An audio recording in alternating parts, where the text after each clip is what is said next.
to the IFF TV podcast.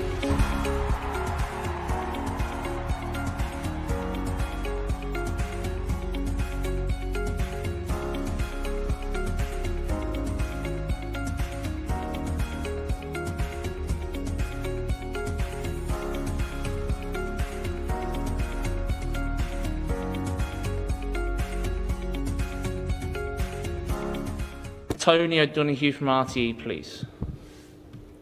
Thanks, Kieran. Hi, Stephen. How are you? Hi, Tony. How you doing? Good, good.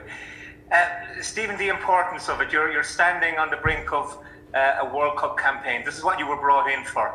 And you said before about how much of an opportunity it is. Have you been putting that across to the players already? Well, I think, we've had a short time only. We've only been together since Sunday. So I think it is a huge privilege, it's no doubt. It's the ultimate opportunity to manage a World Cup campaign for Ireland, and I think it's special. I think so. We're looking forward to it. Really, it's tough first game in Serbia, of course, before we play Luxembourg. So, but the players, their attitude's been brilliant. They're all excited themselves. It's interesting because some of the players, Troy Parrott and Gavin Bazuna, were born in the same year as we last got to the World Cup. Jason Knight was only one when we got to the World Cup. So that's and then obviously you have players who are 30 years of age and 31 who know that they really want to give it everything to try and get to a World Cup, and so we're just really not just looking at the big picture at the minute. We've got to focus on the short term and the task in hand and facing Serbia. Hopefully you won't get any injuries in training or anything like that. So I know you won't give away your team, but have you got more or less your mind made up on how you want to approach this at this point? Yeah, no, I clearly have my mind made up how I want to approach it. I think there's, the instruction will be clear. We trained tonight in the stadium. We're looking forward to that. It was great. It was great to have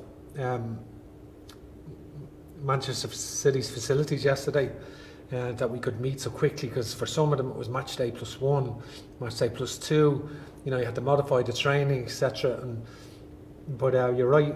Everyone's reported fit. All the COVID tests have been negative, and we're certainly looking forward to training tonight, and then make sure we're ready for the game tomorrow. It's hugely exciting at the start of a campaign like this for everyone, and so we're looking forward to the game. Best of luck to you, Stephen. Thanks. Thank you. Guy Havard from Sky Sports, please. Hi, Stephen. Just want to talk about Shane Duffy. You said he's never let Ireland down. How do you go about selecting him or not selecting him? Is it based on what he's done for Ireland, or is it from what you've seen him playing for Celtic, training as brief as it will be with you, and how he is around the camp? Yeah, I think, listen, Shane, his life has sort of been dissected at the moment, and the microscope is on him in relation to every aspect of his performances. But I think sometimes players get a move to a club, and for some reason it doesn't work out, and you mustn't forget the terrific form he had with Brighton in the Premier League for a number of years, and for Ireland he was named twice International Player of the Year. So that kind of form doesn't leave you overnight. So these are things that we have to consider. Thanks very much. Thank you. Gavin Cooney from the 42, please. Hi, Stephen. What's the injury situation for tomorrow, particularly Aaron Connolly and James McLean? I know there was doubts about them. Are they ready to go for tomorrow? Yeah, I suppose the different kind of issues really, because James has the boat undercooked, if you like, because James obviously had the issue with his heel, and he's recovering from an injection and was off it for a while, so he wasn't very advanced in his training program. He hadn't done too much. James has incredible determination to play for Ireland. I think that's That's obvious, as it is of so many players, I think. And so he trained yesterday, and he's super keen, as he always is. You know, he is super keen, and he looks in brilliant physical condition. But obviously, he's not done too much. He's not done too much of late. Aaron, again, a little bit undercooked. Hasn't played in a while. Had the rib injury, couldn't train, and has come in on the back of just probably 3 days training. So a little bit undercooked, but trained yesterday. We did some finishing. Tonight in the stadium, when you train in the stadium and you get a chance to hit the back of the net, becomes real. And I think, him and Callum Robinson, both who've not played that much. Callum's obviously not played for a while, so for West Brom. So every time they hit the back of the net in training, it's a good feeling for them, and hopefully they can bring that into the game. Yeah, and you'll obviously have an inexperienced goalkeeper making his competitive debut. Do you feel you need a familiar centre half partnership like Shane Duffy and Kieran Clark to mitigate against that? I think it's a valid question, and I respect you asking it. Just at this stage, I'm not sort of going to give away my team, of course, and I think wouldn't be wise for me to do that.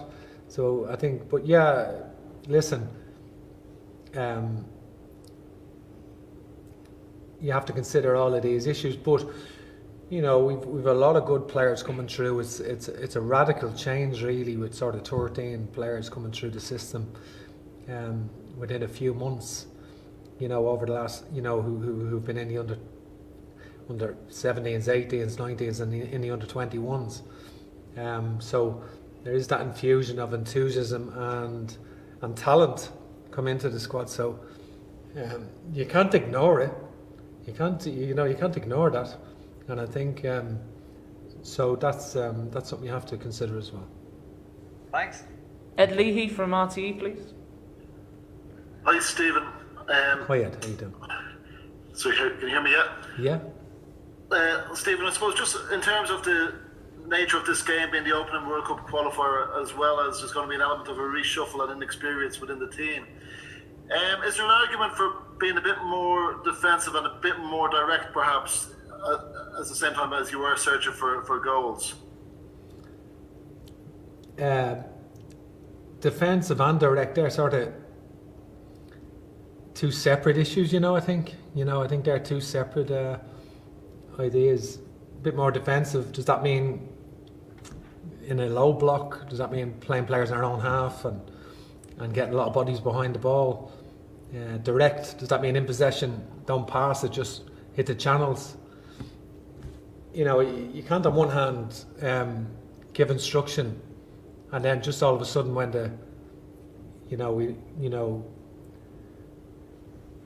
rip everything up, and just say, right, we're going to defend in the low block and just knock it in the channel, So I think the answer to that is a clear no on both fronts, Grant, and then just in terms, you talked about a couple of. But I do respect Serbia. Having said that, I do respect Serbia and realise I'm not naive, and realise they've got a lot of very, very good attacking players, a lot of talent, and we will have to be cognizant of that, and we'll have to defend well, and good defending.